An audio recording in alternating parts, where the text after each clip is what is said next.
മനസ്സിനോ വാക്കിനോ വിഷയമാകാത്തതാണ് ആദിപരാശക്തിയായ ദേവി. മനസ്സും വാക്കുമാണ് അറിവിൻ്റെ രണ്ട് പ്രധാന ഉപായങ്ങൾ. 10 പേർ ഒന്നിച്ച് 6 കടന്നു, അക്കരെ എത്തി. ആളെണ്ണി നോക്കിയപ്പോൾ 9 പേരെയുള്ളൂ. എണ്ണിയവരാരും എണ്ണിയവനെ കൂട്ടിയില്ല. അപ്പോൾ ഒരാൾ പറഞ്ഞു, ദശമത്വമസി, അതായത് 10ാമൻ താൻ തന്നെ എന്ന്.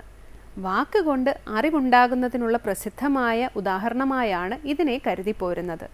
കണ്ണും കാതും കാലും എത്താത്ത ദൂരങ്ങളിലെ യഥാർത്ഥമായ അറിവുണ്ടാകുന്നതും ആപ്തന്മാരുടെ വാക്കുകളിലൂടെയാണ്. മറ്റൊരു ഉപാധി മനസ്സാണ്.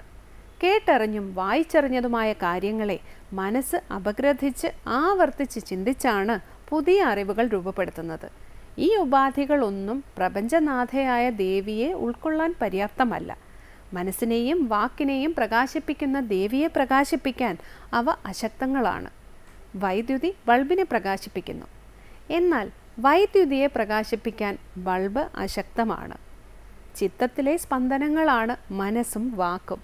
അവ അടങ്ങാതെ ആത്മസ്വരൂപമായ ദേവിയെ അറിയുക സാധ്യമല്ല.